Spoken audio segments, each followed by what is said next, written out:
Hello friends, uh, this is Dr. Jayavardhan Rawalkhande, and I am working as an assistant professor in zoology in Digambara Bindu Arts, Commerce and Science College, Bhokar, East Nanded, Maharashtra. Today we are discuss about the structure and function of integument. This is very important aspect in the BSCFY new curriculum zoology. So this is the first unit. This is the first unit of BSCFY second semester zoology in Swami Ramananda Tirtha Maharashtra University Nanded, as well as this also helpful for the students in all universities in the India. Now we will start our discussion or the lecture. Then first, what is the integument? We will see the structure of integument in general way. The integument is applied to the outermost protective covering of the animal body, the skin. It is called a skin and its various derivatives. No doubt we know the derivatives means they have the epidermal derivatives, they have the dermal derivatives. Epidermal derivative means the derivatives which is arises from the epidermis, and the dermal derivatives, that is nothing but arises from the dermis region. And the skin of all vertebrates is built according with the same basic plan, means their architectural plan is same from pisces to the mammals, and it is multicellular and differs from that of the invertebrate in having two layers. No doubt in invertebrate they have only two germ layers, whereas in vertebrates it contains three germ layers. So an outer epidermis developed from ectoderm and the inner dermis derived from the mesoderm. The related abundance of two layers differs according to the environment. You can see here in this figure, this is the general structure of integument. So see here, this is the portion of epidermis. So it contains stratum cordium, stratum transitional, stratum germatum, a basement membrane. Okay, this is the part of the epidermis, and later on this is the part of dermis region. Okay, so here is stratum spongiosum, stratum compactum, number of here the blood vessels, horizontal fibers, vertical fibers, limb spaces, cutaneous gland, nerve ending. They are the present, and the most important thing is chromatophores, the skin pigment. So this is the structure of integument in general ways. Means this structure is applied for all from pisces to the mammals. So see what is epidermis, or which part is come into the epidermis. So epidermis is a stratum epithelium and normally quite thin in comparison to dermis. It is further distinguished into two main regions. The outermost region of many layers of dead, usually flattened cells form a horny resistance covering called stratum corneum on the skin surface. Its cells accumulate a horny protein called keratin. See, keratin gradually die and eventually wear off in the form of scurf and or the dandruff. So what we have, uh, when we scratch simply on your in on our skin, we have some scurf like or dandruff like structure is there. That is the keratin. So since keratin is tough and insoluble in water, and the keratinized stratum corneum provides protection against mechanical injuries, fungal, bacterial attacks, and loss of body moisture. So, innermost or basal region of epidermis includes a single row of living columnar cells, that is called Malpighian layer or stratum germatum. See, this is the it is separated from the underlying dermis by a basement membrane, and its cells actively divides and continually replace the worn out cells of the cornified layers. So epidermis is thin in aquatic vertebrates and rich in mucous glands, and it is thicker in land vertebrates and structures such as scales, feathers, hairs, nails, claws, horns, and enamel of teeth are uh, derived from its Malpighian layer. Now, move towards the dermis. We have already seen in the figure the dermis region below the epidermis. So, dermis or the corium, which is the inner layer of skin and is comparatively thicker than epidermis.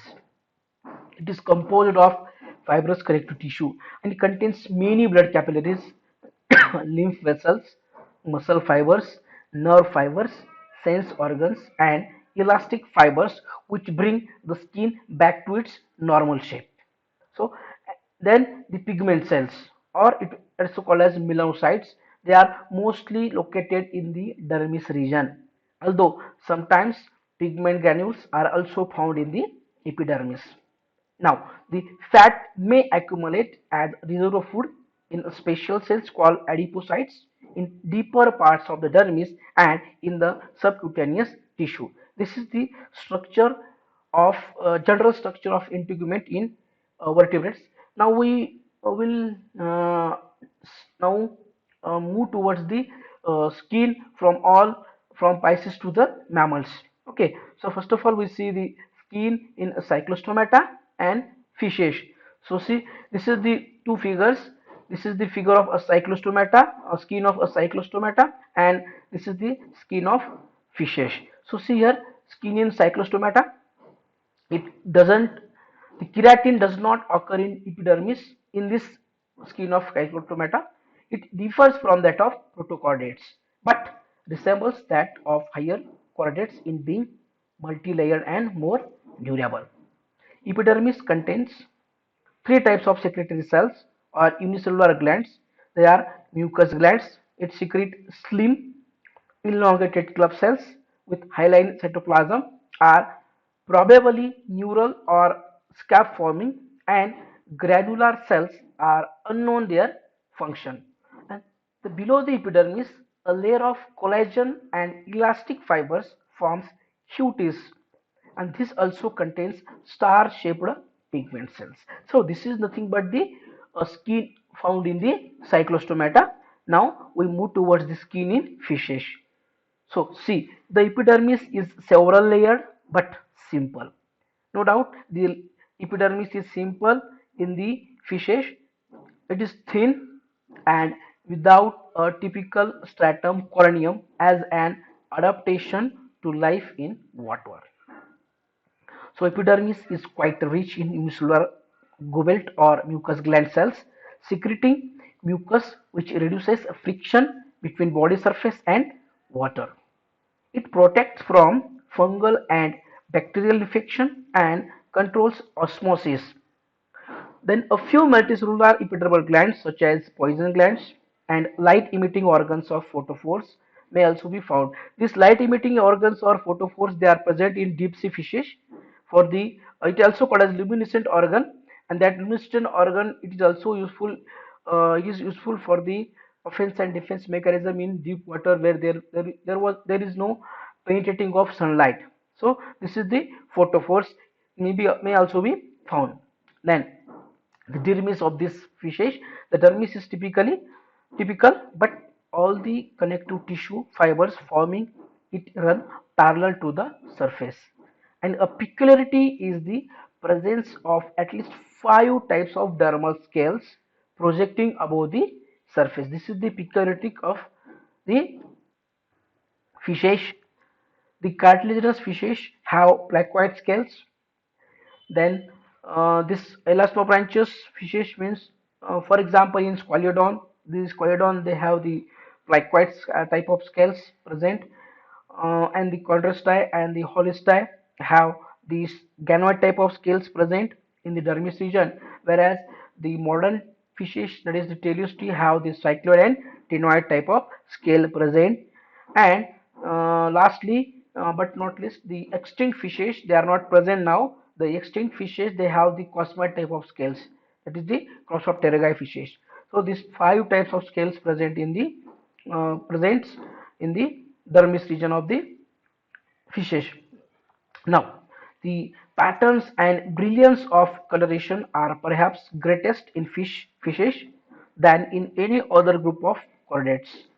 This is because of pigment cells called chromatophores and iridophores, it containing guanine and which are found in the dermis region. You can see here, this is the fish of goldfish and this is the angelfish. Their coloration or the color pattern is very good. It is very colorful fishes, and that color is because of this pigment cell present in the dermis region called chromatophores and iridophores. Now, we move towards the skin of amphibians. I have already told you that the the skin or the integument of all vertebrates, they are same basic plan. So see, the typical amphibian skin is shown by the frog. It is thin and less intimately attached to the underlying muscles due to numerous large subcutaneous limb spaces beneath dermis. Typical amphibian skin is modified from that of fishes at least three primary respects. In aquatic forms, stratified epidermis often exhibits a thin stratum corneum of flat and dead keratinized cells which are constantly being shed in patches and replaced. The amphibians are the lowest vertebrates, having abundant multicellular skin glands rather than the unicellular. Now, next character or next is the mucus secreted keeps the skin moist and also permits respiratory gases exchange through richly vascular skin, thus compensating for the poor development of lungs. However, the warty skin of landforms such as toads with heavier stratum corneum and less number of glands resembles that of reptiles. Many amphibians have cutaneous, that is poisonous glands, that is parotid glands of toad, whose toxic secretions serve to ward off enemies. For means their poison gland or the parotid gland are useful for the offense and defense mechanism in the many amphibians. The skin of extinct Labyrinthorhynchia, that is stem amphibia, was heavily armed with the dermal scales, which are absent in modern amphibia, and some amphibians have the power to change body color with the help of pigment cells or chromatophores present in the dermis. Now, see the skin of reptiles. See, reptiles are the first true land vertebrates. No doubt, the fishes, they are truly live in the water media and they are low chordates, low vertebrates.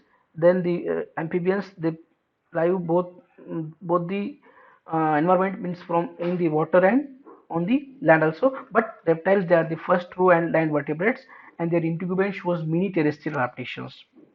The stratum corneum is relatively thicker, making the skin dry and prevent any loss of body moisture. See, it is variously modified to form overlapping horny epidermal scales covering the body, spines, shields, scutes, plates, claws, horns, beaks, rattles, etc., forming the exoskeleton. Reptiles exhibit relatively few integumentary glands, with the exceptions of scent glands for sexual attraction near cloaca in some snakes, the femoral glands on the thigh of male lizard. So this femoral gland present only in the male lizard, okay, and the musk glands of music turtle and alligators. Some lizards and snakes exhibit elaborate color pattern for concealment from predator and prey or as warning signals. And some lizards, for example, chameleon, we know this chameleon, the colorful lizard, have marked capacity to change their body coloration with the help of chromatophores present in the dermis region. Now, the next is the skin of ewes. The skin of birds, like that of other vertebrates, is composed of stratified epidermis and dermis. But skin is thin and loosely attached to achieve maximum freedom of movement for flight mechanism. And modification of stratum corneum other than feathers include horny epidermal scales, claws, spurs, and horny sheets of beaks. The scales are restricted to lower legs, feet, webs, and the base of beaks.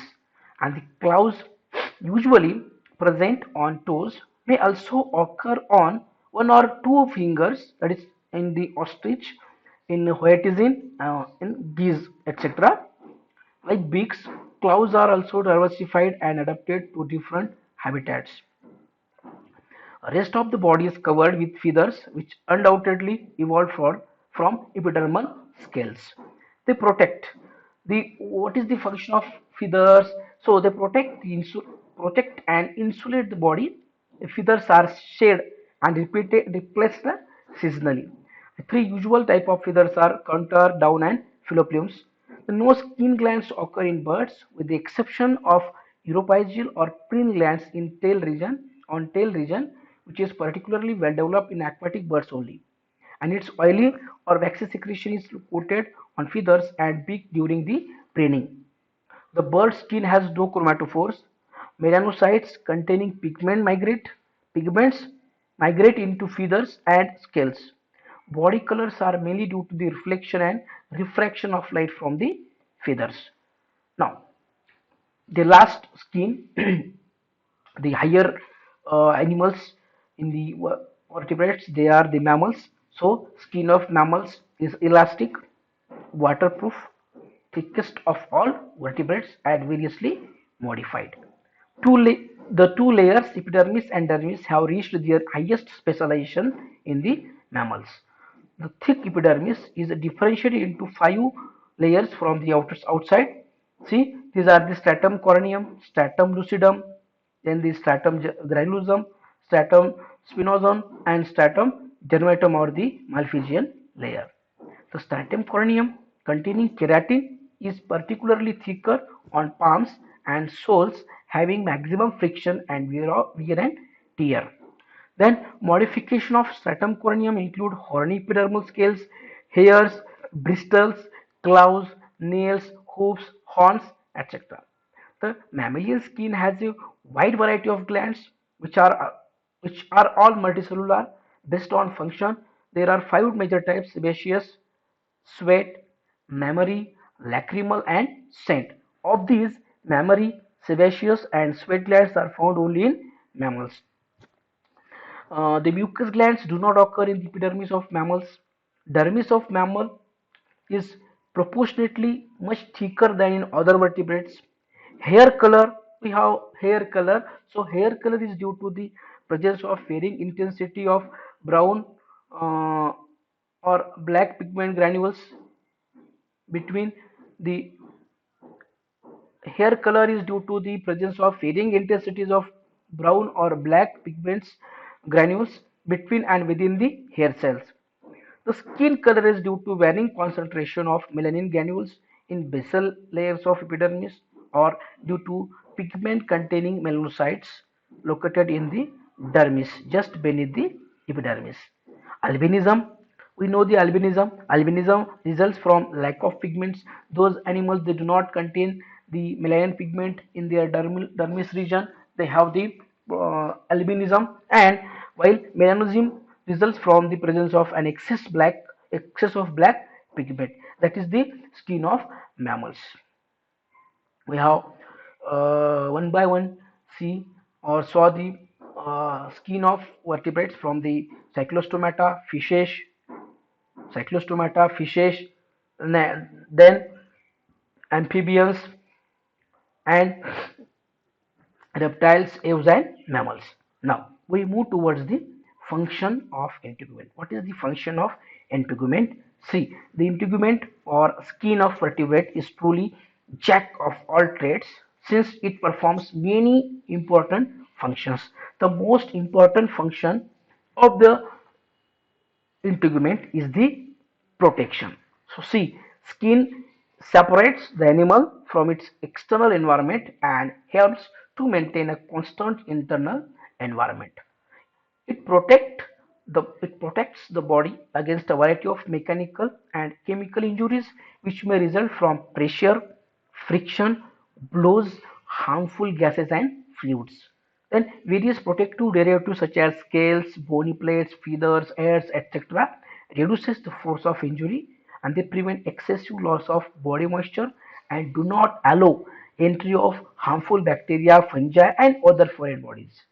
And derivatives such as pelage or fur, plumage, spines, claws, nails, hooves, horns, etc. serve for the offense and defense mechanism. And the skin pigments also protect against solar radiation. Then locomotion. The dermal fin rays in the finfishes and skin web in the feet of frogs, turtles, aquatic birds, etc. helps in swimming in water. Then adhesive pad in amphibia and claws in ammonoids on digits assist in climbing purpose. Then the feathers on wings of birds are, well, no doubt they are the helpful in the flying purpose. So this skin is also useful for the locomotory purpose. Then the secretion. Skin glands secrete substances having several uses. Mucus gland in aquatic animals useful to moist the skin and slippery. Poisonous and bitter secretions ward off potential enemies. Oil from sebaceous glands of mammals lubricates the skin and hairs. The mammary glands, no doubt, in the mammals it is useful for the nourishment of young ones. So it is also an useful or the good function of the main function of the skin. Then the odors or scent glands attract the opposite sex. Then the control of temperature or temperature control. In warm-blooded animals, fur, feathers, and scales insulate and conserve body heat in cold climate. Sweat glands of mammals provide cooling by evaporation in summer, and for elimination of heat, integumentary blood vessels dilate so that skin becomes a radiator. For conservation of heat, the vessels constrict, and these devices help in homeothermy or in the maintenance of constant body temperature. Now, the excretion. Excess of water, salts, and urea are also eliminated in sweat gills of marine fishes contain chloride secreting cells, and shedding of skin during ecdysis also get rid of some metabolic waste. Then the sensation. No doubt our skin is useful for sensation. So cutaneous, nerve ending, and other sense organs are stimulated by touch, pain, changes in pressure and moisture, extreme of heat and cold and chemical, etc. Now the next function is the sexual selection. The brilliantly colored skin, antlers of male deer, long tail coverts of peacock, etc. lead to sexual dimorphism and also serve to attract the female for the mating. As you can see here, this is the couple of peacock. So this is the colorful male having the long tail covert. Okay, and it is lead to sexual dimorphism, and it also serve for the attract the female for the mating purpose. Now the next important function of skin is the synthesis of vitamin D. Our skin is synthesized vitamin D from sebum of sebaceous glands in ultraviolet light. This is one of the important function of skin. Now, the brood pouches under the skin of some fishes and amphibians protect unhatched eggs. You can see here. This is the figure of hippocampus, the seahorse. This is the you can see here the brood pouch, in which the unhatched eggs they are protect. Then the nasal glands of tetrapods keep nostril free of water and dirt. The amphibians and other aquatic animals carry on considerable respiration through their richly vascular skin. I here I must give an example. We know the hibernation and the estivation, the summer sleep and the winter sleep. That in summer sleep and in winter sleep, both these amphibians and the some aquatic animals go through the deep into the soil and live there for at least 1.5 month, 1 to 1.5 month, where one and a half month without any food, but at the same time they respire through their skin. That's why they respire through their richly vascular skin. Now the skin shows a selective absorption of oils, ointments, iodine, beneficial sun rays, etc. Special types of enzymes are produced by larvae of some fishes and frogs. This is the structure and function of integument in vertebrates. No doubt, this is very important part in or first part in comparative anatomy of vertebrates. This is, I hope, this will helpful to all students in BSc and MSc zoology, or also useful those who are preparing their examination such as NET or the Indian Forest Service examination, such like that. It is also helpful for them. So I am stop here. Uh, we'll meet in next lecture.